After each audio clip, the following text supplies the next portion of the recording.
მოგესალმებით. თქვენ უყურებთ გადაცემას ჯანმრთელობა და არა მხოლოდ ნინი ჭაჭიასთან ერთად, მე მის თანაწამყვანი ნათია გაფრინდაშვილი ვარ. დღევანდელი ჩვენი სასაუბრო თემა სცდება მენტალურ ჯანმრთელობას რაღაც ნაწილში, თუმცა არის ძალიან მნიშვნელოვანი, რადგან წარმოადგენთ კრიტიკული აზროვნების სკოლის ერთ-ერთ გამორჩეულ პროექტს, რომელზეც დღეს მინდა რომ ნინიმ ისაუბროს უფრო მეტი. მე მეც აღარ გავაგრძელებ. ნინი, გამარჯობა. გამარჯობა. დღეს ჩვენ წარვადგენთ შენ მგონი ბოლო პერიოდში ყველაზე საყვარელ პროექტს.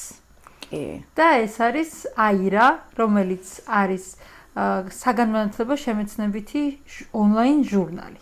სწორად თქვი, ხო? ხო, მოდი ესე დავიწყოთ, რომ აირა არის თავგადასავალი.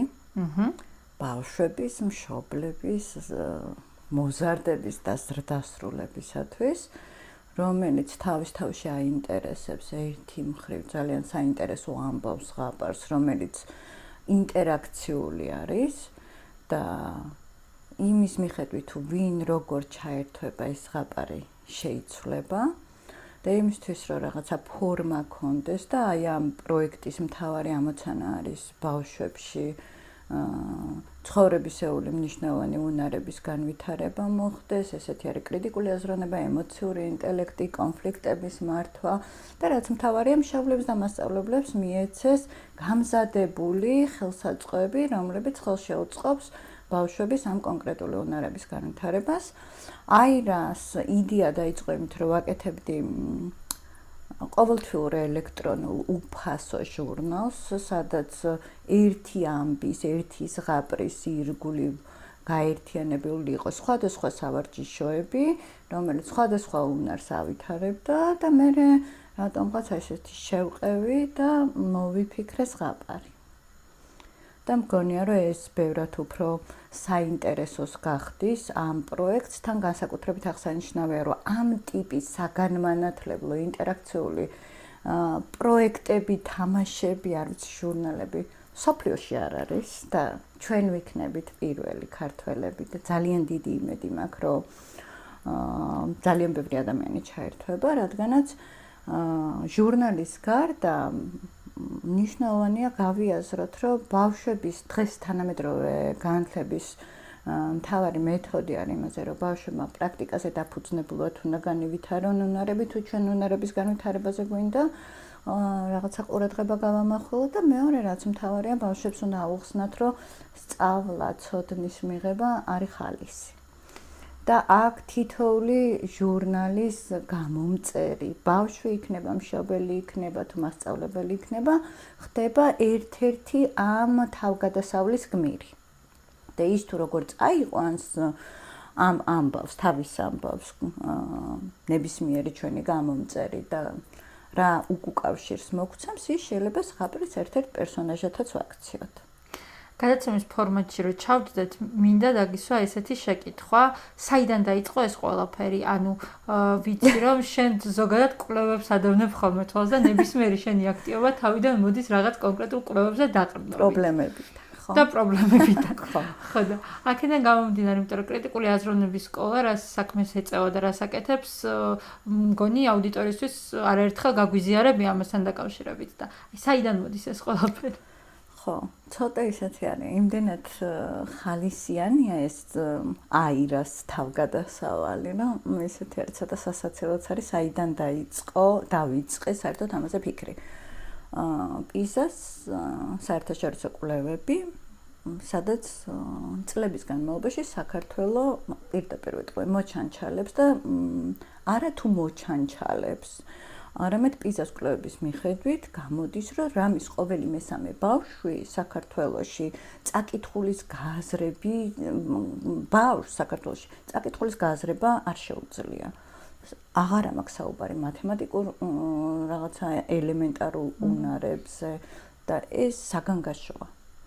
ეს გამოდის, რომ რეალურად არც ლოგიკური აზროვნება, არც კრიტიკული აზროვნება, არც შემოქმედებითი აზროვნება ახალ თაობაში არ ვითარდება და კიდევ უფრო საგანგაშოა ვითარება, როდესაც ჩვენ ამ კვლევას ჭრილებში განვიხილავთ და ვთქვათ რეგიონებს და დიდ ქალაქებს დავატარებთ ერთმანეთს. აქაც კიდევ უფრო მძიმდება სიტუაცია, როდესაც რეგიონებზე გვაქვს საუბარი და მათ შორის კიდევ უფრო რთული სიტუაცია არის, როდესაც ჩვენ შემოსავლების მიხედვით განვიხილავთ ამ მონაცემებს. აღმოჩნდა, რომ სოციალურად შეჭირვებული ოჯახების ბავშვები აბსოლუტურად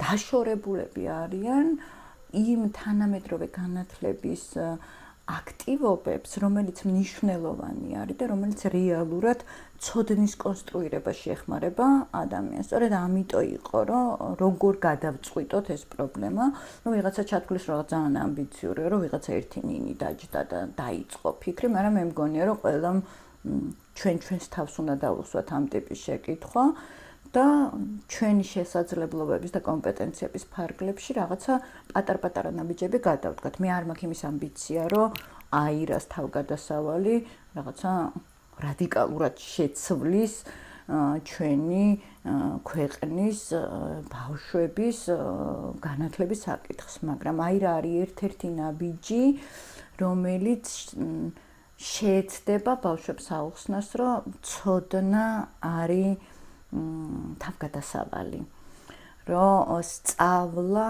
არ არის მძიმე და ტვირთი, იმიტომ რომ მე სკოლაში ესე მასწავლიდნენ, ხო, რომ რაღაც სწავლის ძირი მწარე არის კენწეროში გადტკბილდების, ეს სლოგანი კრიტიკული აზროვნების სკოლაში ჩვენ წაშლილი გვაქვს. ჩვენ ვიცახით, რომ სწავლის ძირი ძალიან ტკბილი არის, ძალიან თამაში არის, ძალიან გართობა არის და თითოეული ინფორმაცია, რომელსაც ვიღებთ, იმიტომ რომ ჩვენი ცხოვრება უფრო საინტერესო და ბედნიერი გავხადოთ და მე ძალიან მინდა, რომ აირა იყოს ერთ-ერთი პატარა ნაპერწკალი აი ამ პატარა თაობისათვის. ეხლა უფრო დავკონკრეტდები, ანუ აირა შედგება რამდენიმე მიმართულებისაგან. გავყვეთ თქო აირას. ანუ ერთი არის, რომ არის ზღაპარი, სადაც ბავშვები ზღაპრის ორდენებში მონაწილეობას იღებენ, იმიტომ რომ ქაოსმა მოიცვა სამყარო, ადამიანების სამყარო და ცდილობს, რომ გააქროს შემოქმედებითობა ფერების სამყაროში, ემოციების სამყაროში და ბავშვებს აქვთ მისია, რომ შეერკინონ ქაოსს. და ამბავი იწყება იმით, რომ თითო ზღაპრის ორდენი, სადაც ქაოსი შევიდა და ყველაფერი აურია, უნდა დააბრუნონ. რატო არის ეს თითო ორდენი, რას ნიშნავს? თითოეულ ჟურნალში არის ერთი ზღაპრის ირგვლივ აგებული სხვადასხვა სავარჯიშოები, სხვადასხვა თავსატეხები და ვინაიდან მარტო ჟურნალი ცალკე არ იყოს, ამ ჟურნალში მათ შორის არის ჯადოსნობის კოდები. რომლებიც ჩამალული ხო თავსატეხები, ჯადოსნური კოდები, შელოცვები, რომლებიც იმ თავგადასავალში ბავშვებს ეხმარებიან, რომ იმას აქნან დაამარცხონ ქაოსი.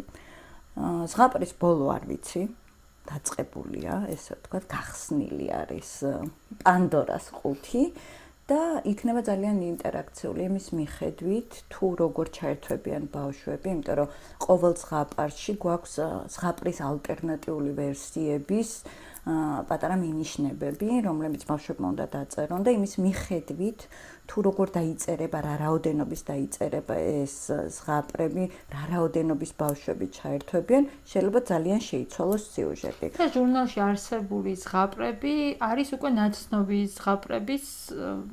ზღაპრებია წარმოდგენილი? კი, ნაცნობი ზღაპრები არის წარმოდგენილი, იმიტომ რომ სხვანაირად ქაოსს ვერ დაალაგებენ. ზღაპარში არის ჩვეულებრივი ერთ-ერთი ზღაპარი მოცემული, ცოტა ადაპტირებული არის, რომ ან შემოკლებული არის, რომ ეს არ იყოს ძალიან გრძელი. ამ ზღაპრის ირგვლივ არის სხვადასხვა ემოციური ინტელექტის, კრიტიკული აზროვნების, ნეიროსავარჯიშოები, რომ თავის ტვინის, ესე ვთქვათ, ნეიროპლასტიურობა იმას აქნას განვითარდეს და ასევე არსებობს სიბრძნის კუთხე. ეს სიბრძნის კუთხე ძალიან მნიშვნელოვანი არის, იმიტომ რომ ამ სიბრძნის კუთხეში იმალება მთავარი კოდები, რომელიც ქაოსთან ბრძოლის დროს მნიშვნელოვანია. ასევე თამაშის სახე რა კი მივეცით ამას, ყველა ვინც გამოიწერს ზღაპარს, ხდება პატარა მეზღაპრე და იღებს მეზღაპრის დიპლომს. თუმცა პატარა მეზღაპრებს შეუძლიათ შექმნან თავიანთი ზღაპრების ლეგიონები და გახდნენ ამ თავიანთი ლეგიონების მაგისტრები და მე თითოეული ზღაპრის მაგისტრები ერთიანდებიან და ხდებიან ორდენის მაგისტრები. შესაბამისად ეს რაღაცა ცოტა შეჯიბრებითობა, ცოტა ჩართულობა და ინტერაქციულობა მგონია რომ რაღაცა სხვადასხვა ტიპის მოტივაციებს მისცემს ბავშვებს და რაც მთავარია, რატო დავიწყეთ, ხო, რაღაცა ქსელების შექმნა. ეს მოგცემს იმის საშუალებას, რომ ბავშვებმა კოოპერაციის უნარი განევითარონ, გუნდთან მუშაობის, გუნდის შეკრულების უნარი, დამარწმუნებელი კომუნიკაციის უნარი და მგონია, რომ რაც უფრო საინტერესო იქნება და მე ვცდილობ, რომ ძალიან საინტერესო იყოს და ორი თავი, ესე ვთქვათ, ამ ზღაპრის დაწერილი მაქვს და ვინც კი წაიკითხა, დიდი ან პატარაიანად, ყველა ძალიან დაინტერესებული არის. და რაც მთავარი, აქ მარტო ბავშვები არ მონაწილეობენ. სკოლის მასწავლებლებს აქვთ შანსი, რომ შექმნან მეზღაპრეების კლასები და გადმოგვიგზავნონ და ჩვენ მათ მეზღაპრეების კლასის ხელმძღვანელებად, დირექტორებად, მაგისტრებად, ესე ვთქვათ, შევრაცხავთ და მივცემთ ამის დამადასტურებელ დიპლომს.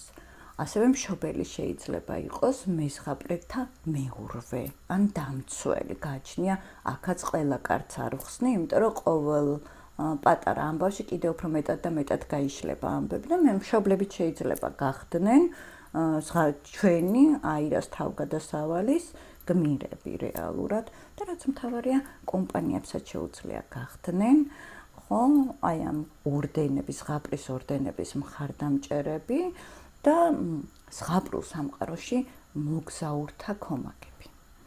გონია რომ დიდი ამბავი აიწევა და გარდა ამისა, ესეთი ამ დიდი ზღაპრული თავგადასავლის გარდა აირას ყველა გამომწერს რეალურად მშობელი იქნება თუ მასწავლებელი ჩვენ გავუგზავნით დამატებით მეგზურებს კონკრეტული თემის განვითარებისათვის, სადაც გამზადებული თამაშების ინსტრუქციები იქნება და მათ შორის სათამაშო მასალებიც. ეს ყველაფერი ამიტომ არის ელექტრონული და არის უფასო. რატო არის ხა კიდევ ვიტყვი, რატო არის ჩამოსატვირთი ვერსია და ელექტრონული ვერსია. რეალურად ჩვენ ვერ გავწვდებით, ხო, რა რაოდენობის ჟურნალები უნდა დაიბეჭდოს, ну კრიტიკული აზროვნების სკოლა ამას ვერ გაწუდებოდა, იმიტომ რომ ეს არის მხოლოდ ჩემს მიერ ჯერჯერობით დაფინანსებული, თუმცა იმედი მაქვს, რომ ბევრი ორგანიზაცია მხარს დაგვიჭერს და შემოგვიერთდება ამ მიმართულებით და მეორე არის, რომ როდესაც ინტერნეტ სივრცეში განთავსდება ამ ტიპის მასალები, ფაქტობრივად სამუდამოდ რჩება ხელმისაწვდომი და ეს ხელმისაწვდომობის გაზრდა არის ძალიან მნიშვნელოვანი. ერთგვარი სოციალური პროექტია, მოკლედ ერთგვარი არა, ნამდვილად სოციალური პროექტია, როდესაც ნებისმიერ ადამიანს შეიძლება ნახოს უფასოდ ეს ჟურნალი. არა მარტო ნახოს, ჩამოთვლოს და ერთ რაღაცას დავამატებ. თითო ამ ზღაპარში შელოცვების რო არ შეეშინდეთ მშობლებს. თითოეული ეს შელოცვა არის კონკრეტული მდგომარეობის დაძლევის ინსტრუმენტი. მაგალითად, ერთ-ერთი შელოცვა არის პანიკური შეტევებისგან გათავისუფლების, ესე ვთქვათ, მოქმედებათა ნაკრები.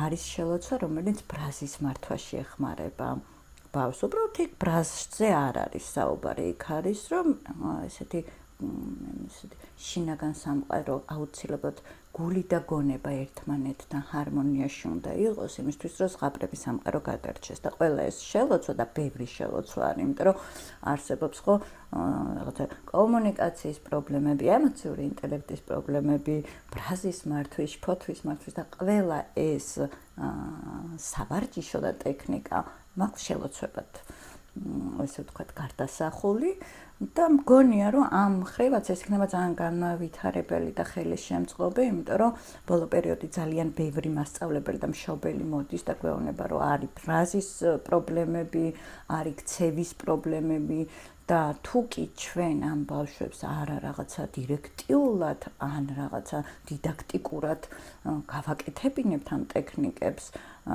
უფრო უინტერესო იქნება, ვიდრე რაღაცა იყოს თავგადასავალი, რომ აი მოდი გავიხსენოთ მაგალითად, როდესაც ბავშვები წითელკუტას ორდენში სინათლის ქვას ეძებდნენ, რა რიტუალი გააკეთეს, რა შელოცვა გააკეთეს და მოდი ეს შელოცვა გავაკეთოთ, აბა ვნახოთ მოქმედებს თუ არა და შელოცვები მუშაობს. ამიტომ მუშაობს შელოცვა. გასაგებია. როგორ არის ხელმისაწვდომი, სად უნდა ნახონ და როდის არის უკვე შესაძლებელი? ესე იგი, პირველი რაც ძალიან მნიშვნელოვანი არის, რომ აუცილებლად ეს არის კრიტიკული აზროვნების სკოლის საიტზე დაიდება ეს მასალები.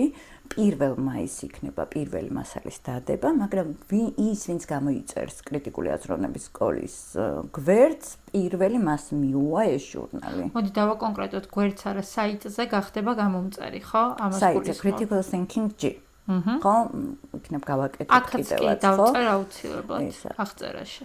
ამიტომ მეგობრებო, ძალიან საინტერესო თავგადასავალს ვიწყებთ თავის ჯადოქრობებით, მერწმუნეთ, ყველა დიდებისთვის საინტერესო იქნება, იმიტომ რომ ყველა ის პრობლემა, რომელიც დღეს ჩვენ ცხოვრების წინაშე დგას და მათ შორის ჩვენი და ჩვენი შვილების ურთიერთობაში შეიძლება წინააღმდეგობად გვესახება, აი რას თავგადასავალში ძალიან ესეთი მეტაფორულად ახსნილია და ისეთი არის ძალიან გრძნობიარე არის, ამიტომ ის ამბავი მოგიწოდებთ შემოგვიერთდით ამ თავგადასავალში და შექმნით თქვენი ლეგიონები და გამოგვიგზავნეთ თქვენი მეზღაპრეების, ლეგიონების, ასე ვთქვათ, სახელები, გვარები, შეგიძლიათ თქვენ თვითონვე მოიფიქროთ თქვენი ლეგიონის სახელი, თუ თქვენ ვერ მოიფიქრებთ, ჩვენ მოვიფიქრებთ და დავიწყოთ ბავშვების გახალისება და განვითარება თამაშებით. მადლობა ნინი, ის გადამრჩენია მე თვითონაც 1 მაისს დაველოდო და ჩემი ძმისშვილებისთვის თუნდაც ჩამოვტვირთო და მათთან ერთად გავერთო ამ ჟურნალის შესაძლებლობებით. თქვენ კი მოგიწოდებთ რომ გამოიწეროთ ჩვენი არხი და ლაიქოთ ეს ვიდეო და ყოველ ხუთშაბათ დარიო რადიოსა და ნინი ჭაჭიას YouTube არხებზე ჩვენ შევხვდებით სხვადასხვა თემით მენტალური ჯანმრთელობის ირგვლივ და არა მხოლოდ დროებით.